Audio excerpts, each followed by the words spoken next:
إخوان السلام عليكم.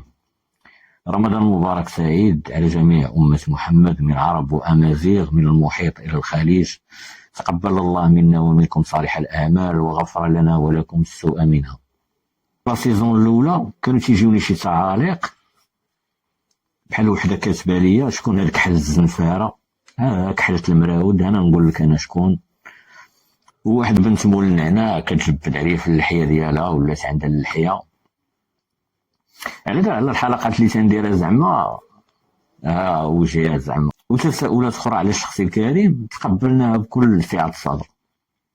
المهم نعطيكم واحد النبذة مصغرة عليا. الاسم ديالي النشاط كريم، من مواليد حي بريكت البرارك، سنة 1978، 20 شهر 3. حاصل على شهادتين مهنيتين، الأولى فلا اف ام فابريكاسيون ميكانيك، الثانية لارينسي ريباراسيون ماشينا كودر.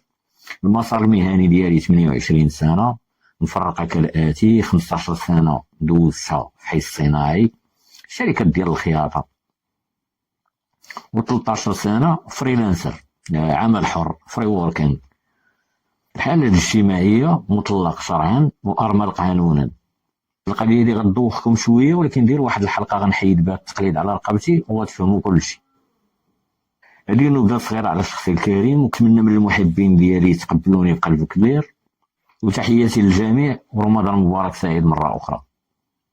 اللقاء قريب.